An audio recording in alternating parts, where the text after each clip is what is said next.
Halo semuanya, perkenalkan nama saya Fitria Eva, NIM 19104168744, kelas A1 pagi, mata kuliah Manajemen Operasi 2, dosen Adi Mursalin, SEMM. Saya akan membacakan jawaban dari UTS Manajemen Operasi 2. Studi kasus yang pertama, diketahui masalah penugasan produksi kue perusahaan Sikoko yang mana dibantu oleh 4 karyawan diantaranya Paijo, Paijah, Wanto, dan Wanti yang akan diberdayakan di bagian adonan, memasak, memotong atau membentuk, dan mengemas dengan rincian upah per hari Rp1.000 sebagai berikut. Paijo pada kolom adonan 65, memasak 50, memotong 60, mengemas 70. Paijah pada kolom adonan 55, memasak 45, memotong 60, mengemas 55. Wanto pada kolom adonan 50, memasak 60, memotong 75, mengemas 70. Wanti pada kolom adonan 40, memasak 55, memotong 65, mengemas 60. Tentukan pengalokasian optimal pekerjaan ke karyawan agar diperoleh biaya upah paling murah. Selesaikan masalah penugasan di atas menggunakan metode Hungarian. Penyelesaian pertama, meminimalkan. Langkah pertama, mencari biaya terkecil untuk setiap baris, kemudian menggunakannya untuk mengurangi semua biaya yang ada pada baris yang sama dengan langkah-langkah berikut ini, maka diperoleh hasil. Sebelumnya sudah saya sebutkan tadi berapa jumlah angka pada kolom. Sesudahnya dikurang kolom baris Paijo yang paling kecil, data paling terkecil nilainya adalah 50, Paijah 45, Wanto 50, Wanti 40. Jadi semuanya dikurangkan dengan angka yang paling terkecil. Sesudahnya pada baris Paijo, kolom pertama 15, kolom kedua 0, kolom ketiga 10, kolom keempat 20. Paijah, kolom pertama 10, kolom kedua 0, kolom ketiga 15, kolom keempat 10. Wanto, kolom pertama 0, kolom kedua 10, kolom ketiga 25, kolom keempat 20. Wanti, kolom pertama 0, kolom kedua 15, kolom ketiga 25, kolom keempat 20. Langkah kedua, memastikan semua baris dan kolom sudah memiliki nilai 0 dan ternyata kolom 4 dan kolom 5 belum memiliki nilai 0. Dengan demikian, perlu dicari lagi nilai terkecil pada kolom tersebut untuk selanjutnya digunakan mengurangi semua nilai yang ada pada kolom tersebut, kolom yang sama. Dengan langkah ini, maka diperoleh hasil. Setelah dikurangkan, kita akan mendapat hasilnya lagi. Paijo pada kolom pertama 15, kolom kedua 0, kolom ketiga 0, kolom keempat 10. Paijah pada kolom pertama 10, kolom kedua 0, kolom ketiga 5, kolom keempat 0. Wanto pada kolom pertama 0, kolom kedua 10, kolom ketiga 15, kolom keempat 10. Wanti pada kolom pertama 0, kolom kedua 15, kolom ketiga 15, kolom keempat 10. Langkah 3, memastikan atau mengecek lagi tabel penugasan apakah sudah memiliki nilai 0 yang sesuai dengan jumlah sumber daya yang juga tercermin dengan jumlah barisnya. Misal jika yang ditugaskan adalah 4 karyawan, maka harus ditemukan nilai 0 sebanyak 4 buah yang terletak di baris dan kolom berbeda. Sebaiknya dimulai dari baris yang hanya memiliki satu nilai 0. Langkah ini mengandung arti bahwa setiap karyawan hanya dapat memegang satu peran pekerjaan. Langkah 4, karena belum optimal, maka langkah selanjutnya adalah menarik garis yang menghubungkan minimal 2 nilai 0. Langkah kelima, perhatikan nilai-nilai yang belum terkena garis. Pilih nilai yang paling kecil atau dari tabel di atas adalah nilai 10. Kemudian nilai 10 tersebut dipergunakan untuk mengurangi nilai-nilai lain yang belum terkena garis dan gunakan untuk menambah nilai-nilai yang terkena garis ganda dengan langkah ini, maka diperoleh hasil Paijo pada kolom pertama 25, kolom kedua 0, kolom ketiga 0, kolom keempat 10. Paijah kolom pertama 20, kolom kedua 0, kolom ketiga 5, kolom keempat 0. Wanto kolom pertama 0, kolom kedua 10, kolom ketiga 5, kolom keempat 0. Wanti pada kolom pertama 0, kolom kedua 15, kolom ketiga 5, dan kolom keempat 0. Langkah ke-6, apakah sudah ditemukan nilai 0 dari sejumlah atau sebanyak sumber daya yang juga tercermin dengan jumlah barisnya. Mulai dari baris yang hanya memiliki 1 nol, dan ternyata tabel penugasan di atas sudah berhasil ditemukan 4 buah nilai nol atau sejumlah karyawan yang akan ditugaskan yang berada di baris dan kolom berbeda.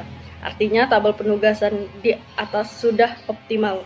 Kesimpulannya, Paijo dialokasikan pada tugas memotong sama dengan 60, Paijah dialokasikan pada tugas memasak sama dengan 45, Wanto dialokasikan pada tugas adonan 50, Wanti dialokasikan pada tugas mengemas 60. Jadi totalnya dari keseluruhan adalah 215. Studi kasus kedua. Seorang manajer pemasaran ingin menempatkan 4 karyawan, 4 orang salesman di 4 daerah pemasaran produknya. Penempatan salesman tersebut didasarkan pada perolehan nilai keuntungan yang diperkirakan akan diperoleh oleh setiap salesman di setiap daerah pemasaran.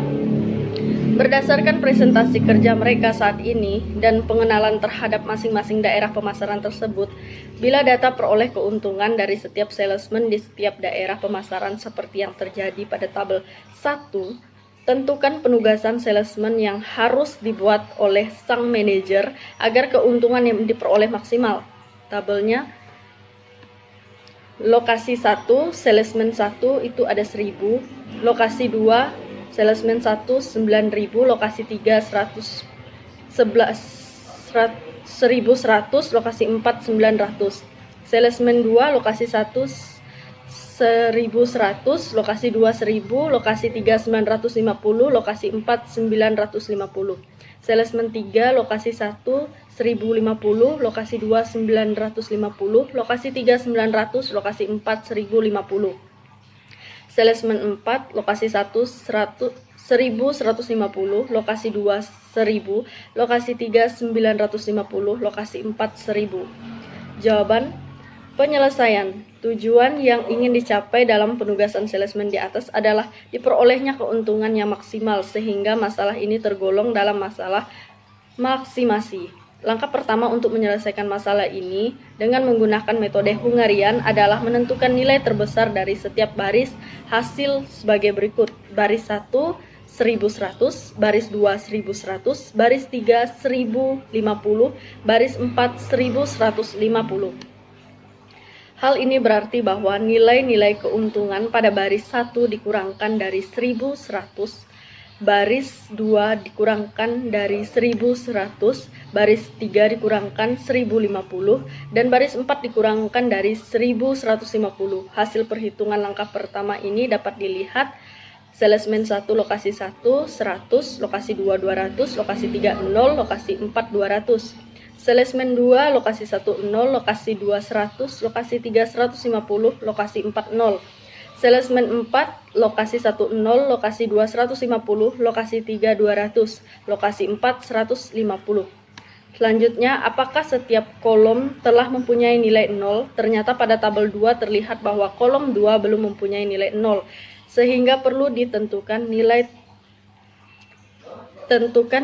terkecil dari kolom tersebut, yaitu 100. Setiap nilai pada kolom 2 dikurangkan dengan 100 sehingga diperoleh hasil pada tabel 3. Tabel 3, tabel akhir atau optimum. Salesman 1 pada lokasi 1 100, lokasi 2 100, lokasi 3 0, lokasi 4 200.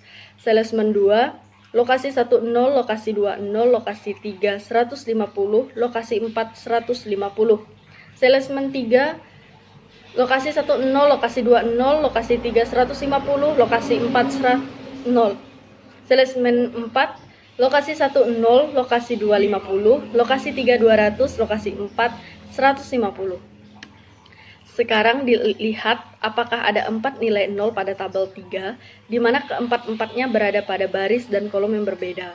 Ternyata ada, sehingga tabel 3 dapat dinyatakan sebagai tabel optimal. Sebagai langkah terakhir adalah penentuan penugasan salesman ke daerah pemasaran berdasarkan pada nilai 0 tadi, dimulai dengan jumlah nilai 01, yaitu baris 1 dan baris 4, yang berarti salesman 1 ditempatkan di daerah pemasaran. 3. Salesman 4 ditempatkan di daerah pemasaran 1. Untuk baris kedua terdapat 2 nilai 0, tetapi karena daerah pemasaran 1 telah diberikan kepada salesman 4, maka salesman 2 ditempatkan di daerah pemasaran 2, dan yang terakhir salesman 3 ditempatkan di daerah pemasaran 4. Berdasarkan penugasan yang dibuat di atas, maka nilai keuntungan yang diperoleh adalah sebesar 1100 ditambah 1000 ditambah 1050 ditambah 1150 sama dengan 4300. Soal teori. Soal yang pertama, apa peramalan itu? Peramalan adalah proses untuk memperkirakan beberapa kebutuhan di masa yang diliputi kebutuhan dalam ukuran, kuantitas, kualitas, waktu, dan lokasi yang dibutuhkan dalam rangka memenuhi permintaan barang maupun jasa. Peramalan dalam bahasa Inggris sama dengan forecasting adalah suatu teknik analisa perhitungan yang dilakukan dengan pendekatan kualitatif maupun kuantitatif untuk memperkirakan kejadian di masa depan dengan menggunakan referensi data-data di masa lalu. Peramalan bertujuan untuk memperkirakan prospek ekonomi dan kegiatan usaha serta mempengaruhi lingkungan terhadap prospek tersebut. Soal yang kedua, sebutkan dan jelaskan jenis-jenis peramalan. Berdasarkan horizon waktu, peramalan atau forecasting dapat dibagi menjadi 3 jenis, yaitu yang pertama, peramalan jangka panjang, yaitu yang mencakup waktu lebih besar dari 18 bulan. Misalnya peramalan yang diperlukan dalam kaitannya dengan penanaman modal, perencanaan fasilitas, dan perencanaan untuk kegiatan lead bank. Yang kedua, peramalan jangka menengah, yaitu mencakup waktu antara 3 sampai 18 bulan. Misalnya peramalan untuk perencanaan penjualan, perencanaan produksi, dan perencanaan tenaga kerja tidak tetap. Yang ketiga, peramalan jangka pendek, yaitu mencakup jangka waktu kurang dari 3 bulan. Misalnya peramalan dalam hubungannya dengan perencanaan pembelian material, penjadwalan kerja, dan penugasan karyawan. Soal yang ketiga, mengapa strategi peramalan sangat urgen atau penting bagi perusahaan? Beberapa alasan utama tentang pentingnya peran strategi manajemen bagi perusahaan atau organisasi, yaitu yang pertama, memberi arah jangka panjang yang akan dituju. Yang kedua, membantu perusahaan atau organisasi beradaptasi pada perubahan-perubahan yang terjadi. Yang ketiga, membuat suatu perusahaan atau organisasi menjadi lebih aktif. Yang keempat, mengidentifikasi keunggulan komparatif suatu perusahaan atau organisasi dalam lingkungan yang semakin berisiko. Yang kelima, aktivitas yang tumpang tindih akan dikurangi. Yang keenam, keengganan untuk berubah dari karyawan lama dapat dikurangi. Ketujuh, keterlibatan karyawan dalam perubahan strategi akan lebih memotivasi mereka pada tahap pelaksanaannya. Yang kedelapan, kegiatan pembuatan strategi akan mempertinggi kemampuan perusahaan atau organisasi tersebut untuk mencegah munculnya masalah di masa mendatang. Soal yang keempat, jelaskan pendekatan peramalan yang digunakan. Jawabannya, terdapat 2 pendekatan untuk melakukan peramalan, yaitu dengan pendekatan kualitatif dan pendekatan kuantitatif. Metode peramalan kualitatif digunakan ketika data historis tidak tersedia. Metode peramalan kualitatif adalah metode subjektif atau intuitif. Metode ini didasarkan pada informasi kualitatif. Dasar informasi ini dapat memprediksi kejadian-kejadian di masa yang akan datang. Keakuratan dari metode ini sangat subjektif atau materi statistika UGM. Metode peramalan kuantitatif dapat dibagi menjadi 2 tipe, yaitu casual dan time series. Metode peramalan casual meliputi faktor-faktor yang berhubungan dengan variabel yang diprediksi seperti analisis regrensi. Peramalan time series merupakan metode kuantitatif untuk menganalisis data masa lampau yang telah dikumpulkan secara teratur menggunakan teknik yang tepat. Hasilnya dapat dijadikan acuan untuk peramalan nilai di masa yang akan datang. Makridasi 1999. Soal yang kelima, jelaskan tahap-tahap dalam melakukan peramalan. Tahap yang pertama, menentukan tujuan peramalan. Perlu diingat bahwa forecasting diperlukan untuk merencanakan masa depan. Oleh karena itu, kita harus mempertimbangkan dan memutuskan peramalan apa yang sebenarnya dibutuhkan oleh kita. Mungkin kedengarannya sederhana, namun kesalahan memutuskan tujuan atau apa yang kita inginkan akan menghasilkan hasil yang berbeda sehingga keakuratan peramalan akan diragukan. Dalam tahap ini, kita juga perlu menentukan setiap detail dari peramalan tersebut. Contoh jenis produk, unit yang diperlukan, atau berapa kotak atau unit, dan jangka waktu atau misalnya mingguan, bulanan, dan tahunan. Yang kedua, mengevaluasi dan menganalisis data yang sesuai. Langkah ini melibatkan identifikasi data, apa yang diperlukan dan data apa saja yang tersedia. Pengidentifikasian data ini akan berdampak pada pemilihan metode peramalan nanti. Misalnya jika kita ingin meramalkan jumlah penjualan pada suatu produk baru, mungkin kita tidak memiliki data historis penjualan sehingga membatasi kita untuk menggunakan metode peramalan yang bersifat kuantitatif. Ketiga, memilih dan menguji metode peramalan. Setelah data dievaluasi, langkah selanjutnya adalah memilih dan menentukan model atau metode peramalan yang tepat. Umumnya metode peramalan yang dipilih adalah metode yang telah mempertimbangkan faktor-faktor seperti biaya dan kemudahan penggunaannya. Selain itu, satu faktor yang terpenting adalah faktor keakuratan peramalan.